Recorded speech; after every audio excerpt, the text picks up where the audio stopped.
mapanpanot ko manipot pa'y datang nagam-amo.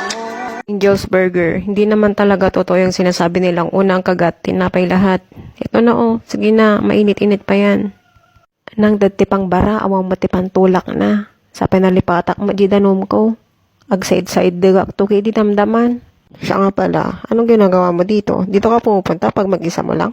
Oo, mailiw kasi ako sa amin. At saka Karayan yung paborito kong pinupuntahan.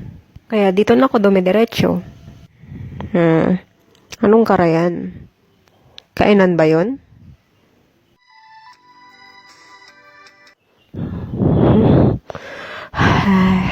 Hindi. Hindi ko kasi maintindihan mga sinasabi mo eh. Kain ka nga muna. Karayan. Ano ba kasi yun? Kuwan yun. Ilog yun.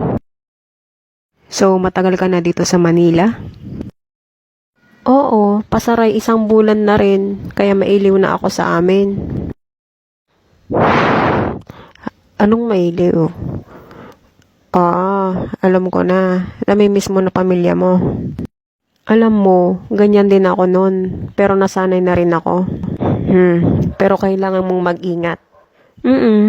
Oo, lagi naman akong nag-iingat pag naiingatan ako. Pagkatapos kong kumain, nag-iingat naman talaga ako.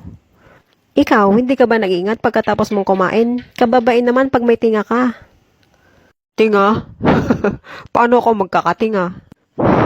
Amom, simple lang matibiyag medyo probinsya. Agar mosar kami, mangal daw kami.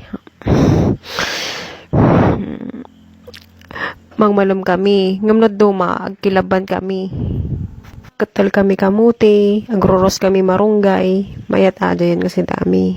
Ngam na masadot ka, agala kalat tanti mantika kansoy. Palakupok mo din na poy. Isutima kon ng adobo nga labos.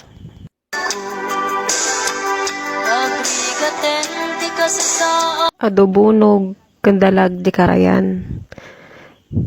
Adapay kangkong kan aba ijay. Alam mo, wala akong naintindihan.